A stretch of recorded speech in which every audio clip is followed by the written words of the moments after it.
Ciclo ovárico. En la pubertad comienzan los ciclos menstruales regulares de la mujer. Estos ciclos sexuales son regulados por el hipotálamo o la hormona liberadora gonadotropina, producida por el hipotálamo. Actúa sobre las células del lóbulo anterior de la hipófisis. Estas son las cuales a su vez secretan gonadotrofinas. Estas hormonas y las folículo-estimulantes, la FSH y la hormona luteinizante, LH, estimulan y regulan los cambios cíclicos del ovario. Al comenzar cada ciclo ovárico, entre 5 a 15 folículos primordiales comienzan a crecer bajo la influencia de la FSH. En estas condiciones hormonales, solo uno de estos folículos alcanza su madurez y se expulsa un ovocito, y los otros se degeneran y se convierten en folículos atrésicos, y solo uno llega a la madurez total. Cuando un folículo se torna atrésico y el ovocito y las células foliculares se degeneran y son sustituidos por el tejido conectivo que forman el cuerpo atrésico. La fecundación es un proceso donde los gametos femenino y masculino se fusionan. El gameto masculino va a ser el espermatozoide y el gameto femenino va a ser un ovocito secundario. Cuando estos dos se unen ocurre la fecundación y esto se produce en el primer día y dura aproximadamente 24 horas. Aquí tiene lugar en la ampolla de la trompa uterina o trompa de falopio. El resultado de la fecundación va a tardar dando el resultado a un cigoto y gracias a este surge la vida. Este cigoto tiene 46 cromosomas y el resultado de los 23 cromosomas que aporta el espermatozoide y los otros 23 por el ovocito secundario.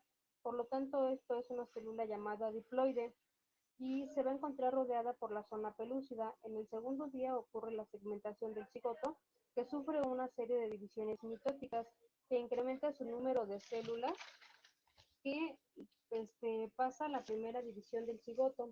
Tiene lugar aproximadamente de 30 horas después de la fecundación, y las células resultantes de esta división reciben el nombre de blastómeras.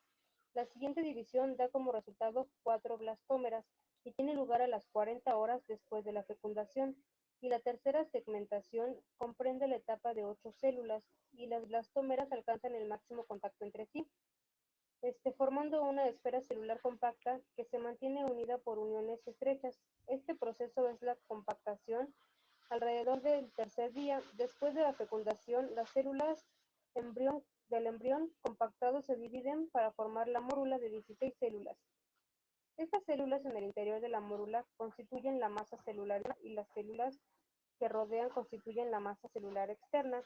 En la interna da origen al embrión y por eso se denomina embrioblasto.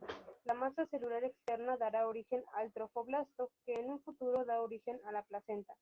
En el día 4, la mórula ingresa al útero y comienza a penetrar líquido a través de la zona pelúcida hacia los espacios intercelulares de la masa celular interna. Esto da como resultado un espacio lleno de líquido llamado blastocel. En este momento, el embrión se denomina blastocito y el embrioblasto se posiciona en un polo denominado polo embrionario, ya que las células del trofoblasto se aplanan y constituyen la pared del blastocito. En el quinto día se elimina la zona pelúcida. Esto permite que el blastocito se una al endometrio del útero materno. Al sexto día ocurre la implantación del blastocito, que se adhiere al endometrio por medio de su polo embrionario. La ubicación es el tercio superior de la pared posterior, y al unirse el trofoblasto se divide en dos capas, en la interna y la externa. La capa interna se le llama así cito, citotrofoblasto y la externa sin citotrofoblasto. Esta última produce la hormona gonadotropina humana. En el séptimo día del endometrio se erosiona por el citotrofoblasto a través de sus enzimas. El embrioblasto genera dos capas, una capa cilíndrica que recibe el nombre de epiblasto y la capa cúbica llamada hipoblasto, que forman el disco germinativo bilaminal. Aquí comienza la semana 2. A la medida que avanza la implantación del blastocito, como habíamos comentado en el embrioblasto, que ocurren los cambios morfológicos que se constituyen en la formación del disco bilaminal. Al llegar al octavo día del desarrollo, El blastocito aparece parcialmente sumergido en el endometrio materno. Por un lado, el trofoblasto se encuentra en dos capas, el citotrofoblasto como capa interna y el sincitotrofoblasto como capa externa, multinucleadas sin límites celulares visibles. El citotrofoblasto en mitosis migra hacia afuera para formar un citotrofoblasto. Por otro lado, el embrioblasto se une a una capa o lámina de células cuboides, conocida como hipoblastos, y en la otra de células cilíndricas altamente, llamadas epiblastos. En estos dos constituye el disco germinativo bilaminar. En el epiblasto aparece una pequeña cavidad que aumenta de tamaño y se convierte en la cavidad amitótica. En esta las células del epiblasto se encuentran al citotrofoblasto y se denomina aminoblasto, y junto con el resto del epiblasto revisten la cavidad amitótica. En en el noveno día del desarrollo, el blastocito se encuentra implantado a mayor profundidad en el endometrio materno y como consecuencia de su inmersión en la superficie del epitelio, se genera una oclusión por un coágulo de fibrina.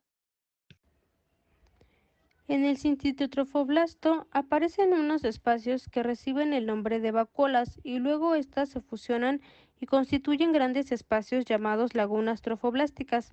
En la superficie interna del citotrofoblasto comienza a formarse una membrana delgada que se conoce como membrana exocelómica o de Heuser.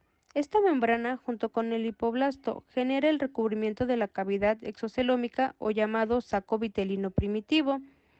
Para los días 11 y 12 del desarrollo del blastocito se encuentra inmerso en el estroma endometrial y el epitelio de superficie se cierra por completo provocando solo un pequeño bulto en la luz del útero y las lagunas trofoblásticas del sincitotrofoblasto forman una notable red intercomunicada y al mismo tiempo las células del sincitotrofoblasto penetran a mayor profundidad en el estroma y erosionan el revestimiento endotelial de los capilares maternos, provocando así el ingreso de sangre materna al sistema de las lagunas. Estos capilares, que se encuentran congestionados y dilatados, se conocen como sinusoides maternos. De esto, en lo que el trofoblasto sigue erosionando más sinusoides, la sangre materna empieza a fluir por el sistema trofoblástico, estableciéndose así la circulación útero-placentaria. Al mismo tiempo aparece en la superficie interna del citotrofoblasto y la superficie externa de la cavidad exocelómica una nueva población de células que forman tejido conectivo laxo y fino. Este tejido recibe el nombre de mesodermo extraembrionario y ocupa todo el espacio entre el trofoblasto por fuera y las láminas en la membrana exocelómica por dentro. Pronto en el desodermo se desarrolla cavidades que terminan confluyendo en una sola y crean un espacio como cavidad extra embrionaria o corónica. Posterior este espacio circunda al saco vitelino primitivo y cavidad amniótica, excepto en el punto en el que el disco germinal se conecta con el trofoblasto por medio del películo de fijación, así como consecuencia de la aparición de la cavidad coriónica.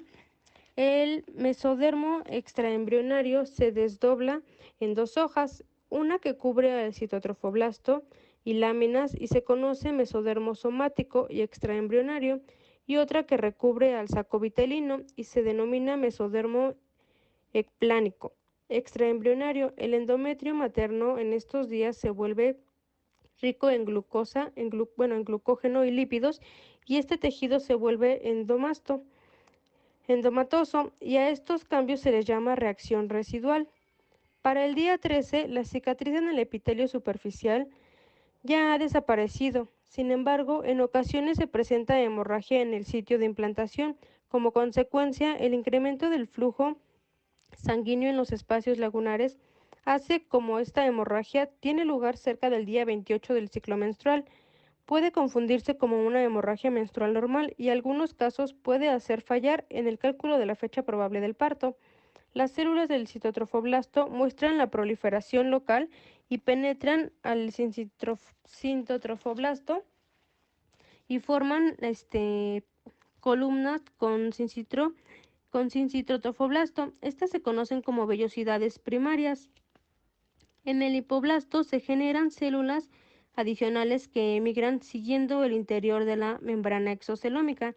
Siguiendo el interior de esta membrana exocelómica, proliferan y dan origen a una cavidad nueva. El nuevo espacio se conoce como saco vitelino secundario o definitivo. Este es más pequeño que el primitivo y durante su conformación se desprenden quistes exocelómicos. El mesodermo extraembrionario, que recurre al interior del citotrofoblasto, cambia a placa coriónica. Esta placa más citotrofoblasto se conoce como corión y esta forma la pared del saco corónico con el saco vitelino definitivo y cavidad amniótica que dan suspendidos por el pedículo de fijación y con el desarrollo de los vasos sanguíneos se convierte en el cordón umbilical. Asimismo, sus partes del epiblasto y el hipoblasto. En el epiblasto se ven los aminoblastos y el hipoblasto algunas células que se han tornado cilíndricas y se hace que se engrose el área que se conoce como placa precordal y esta nos informa la localización de la boca y organizador de la cabeza del embrión. En la tercera semana se da un proceso bastante importante, que es la gastrulación. En esta, el embrión va formando 3 capas germinativas importantes, las cuales son las precursoras de todos los tejidos embrionarios y que gracias a estas se establece la orientación axial. Estas capas germinativas son ectodermo, mesodermo y endodermo. El ectodermo embrionario origina la epidermis, los sistemas nerviosos, central y periférico, los ojos y los oídos. También origina la formación de células de la cresta neural y a través de ella muchos de los tejidos conjuntivos de la cabeza. El endodermo embrionario da origen a los revestimientos epiteliales de los tractos respiratorios y alimentarios, incluyendo las glándulas que se abren hacia el interior del tracto gastrointestinal y las células glandulares de los órganos asociados.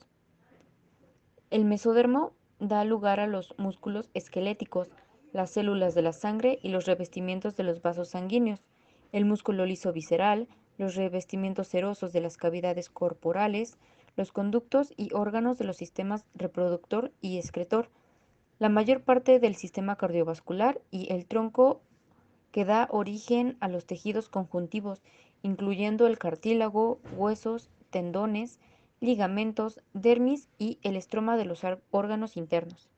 Línea primitiva. El primer signo de la gastrulación es la formación de la línea primitiva en la superficie del epiblasto del disco embrionario. La aparición de la línea primitiva establece la polaridad del embrión y permite distinguir un eje craneocaudal y una superficie dorsal y ventral. La superficie dorsal está ubicada hacia la cavidad amniótica y la ventral hacia el lugar en donde se ubican las células del hipoblasto. También aquí se logra identificar un lado derecho y un lado izquierdo en este disco embrionario. Esta línea primitiva es el resultado de la proliferación y el movimiento de las células del epiblasto hacia el plano medio del disco embrionario. A medida que esta línea primitiva aumenta su longitud, a consecuencia de la adicción de células en su extremo caudal, su extremo craneal prolifera y forma el nodo primitivo. Notocorda. La formación de la notocorda es importante porque ejerce un rol en la formación del tubo neural, el cual alrededor de ella se formará la columna vertebral. Regresando a la primera imagen, vamos a ver al nodo primitivo y a la membrana orofaringea.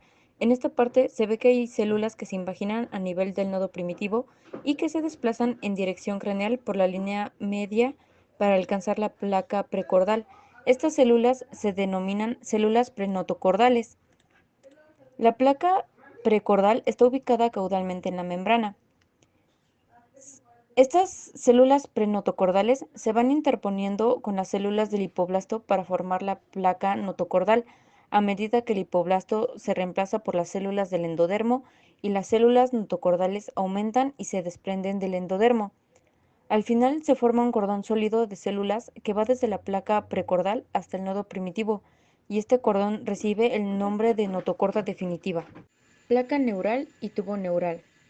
A medida que se desarrolla, la notocorda da lugar a la inducción del ectodermo embrionario superadyacente que se localiza en la línea media o adyacente a esta, con un engrosamiento y formación de una placa neural alargada constituida por células epiteliales de gran tamaño. A medida que aumenta la longitud de la notocorda, la placa neural experimenta un ensanchamiento y finalmente se extiende en dirección craneal hasta la membrana orofaringea. Por último, la placa neural llega más allá que la notocorda. Aproximadamente el día 18, la placa neural muestra una invaginación en todo su eje central, formando un surco neural longitudinal medial que presenta a cada lado pliegues neurales. Los pliegues neurales son especialmente prominentes en el extremo craneal del embrión y representan los primeros signos del desarrollo del encéfalo. Hacia el final de la tercera semana, los pliegues neurales comienzan a desplazarse de manera conjunta y a fusionarse, convirtiendo la placa neural en el tubo neural. Las células de la cresta neural experimentan una transición epitelio-mesenquimatosa y migran hacia las zonas alejadas a medida que los pliegues neurales se fusionan entre sí y los bordes libres del ectodermo de superficie se fusionan, haciendo que esta capa tenga continuidad en todo el tubo neural y en la parte posterior del embrión. Desarrollo de los somitas.